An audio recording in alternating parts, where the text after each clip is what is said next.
Well, it's part 3, but not in 3D.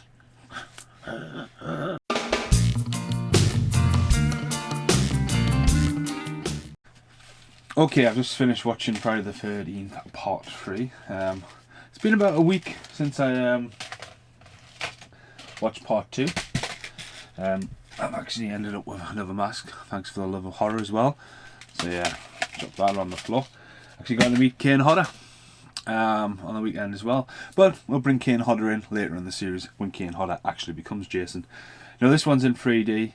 Very adventurous for the time as well. New camera technology. They spent a lot of time with stuff in the foreground, like right in your face.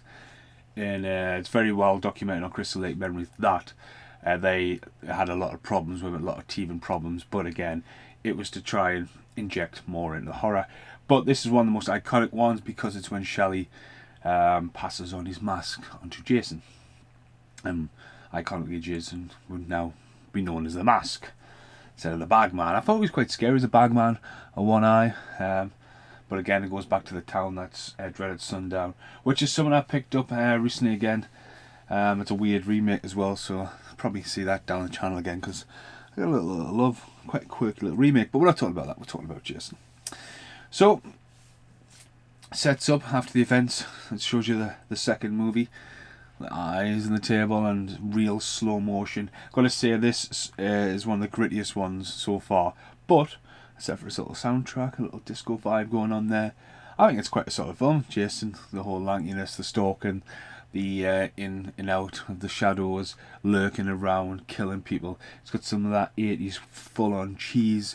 Characters are quite just wish-washy killing off there.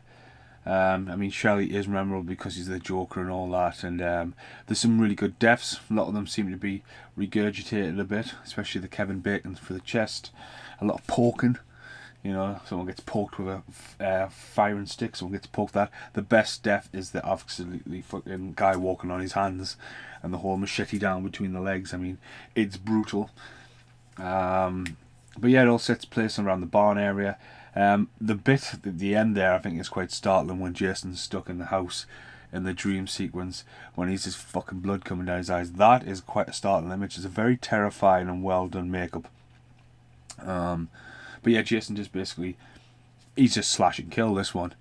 You know, the backstory about the woman as well, having like encountered Jason after the previous events of 2 when he's running around the woods. It's quite unsettling, but I mean, borderline comes up that she's been violated by him, but that's quite a good story. And again, it shows her like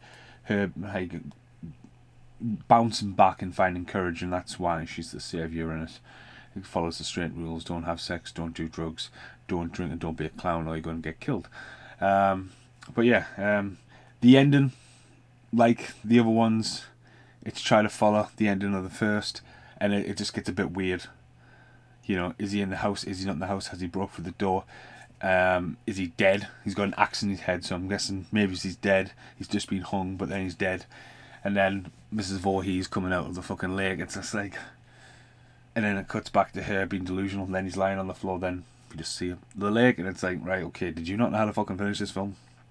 But the 3D, I'm not watching it in 3D, but it's credit. I mean, it's a lot better than Jaws 3D. I mean, for fuck's sake, when Jaws 3D, when the shark just comes towards you and it's just like, it's not moving. So they've been very inventive. That's where I get credit. But again, the way they utilised Jason, I really liked it. Slasher killer. But unfortunately, it's the grainiest. I mean, I don't think I mean, again, it filmed 2 cameras in it. Probably will affect how grainy it is. But, as I say, the deaths happen quite good, quite off camera. Some like little jump scares, and that score's really good. There's some mental stuff. I mean, when the guy gets chucked through the window, it's great to see proper stunts. Even when the guy gets chucked off on the haystacks and stuff. But there's some brutal landish deaths, but it's all about the mask, really, isn't it? So that was Jason. That was Friday the 13th part 3. It's actually written on the screen as I've paused it. It would have probably been good to see that in 3D, modern technology, but 3D, again, it's gone, isn't it? It's like, you know, I came back about, well, maybe it was 8 years ago, and everyone was like, oh, I've got a 3D television. This is well before 4K came along, and everyone was like, 3D, everything's in 3D, Avatar's 3D, the Titanic's now 3D. Wasn't the Titan? No, we're going to make Titanic 3D. you know, King Kong, Skull Island 3D. 3D's back, and then 3D's just dissipated now. I think the only people really still doing 3D is Disney.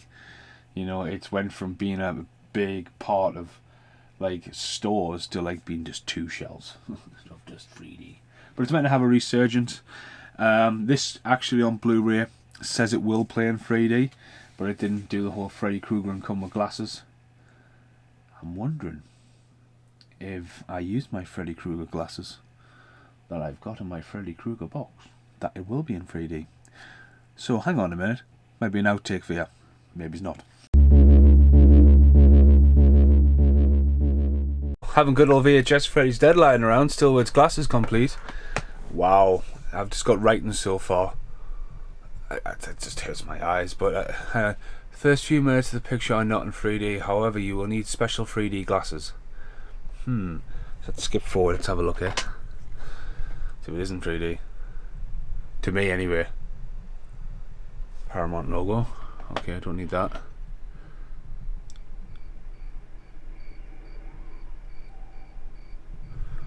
First, what's the out? Oh, that's the original. Hell. It isn't 3D. Fucking hell.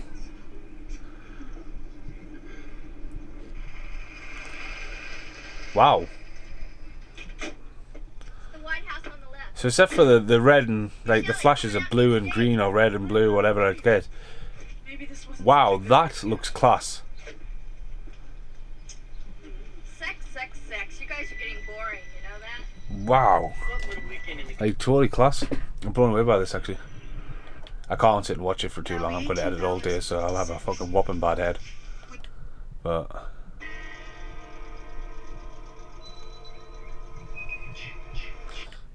yeah, it's really good. The 3D is really good for old school anyway. Right, I've been Steve Mason. The next one will be the final chapter, starring Corey Feldman. But yeah, it looks for what it does in the day.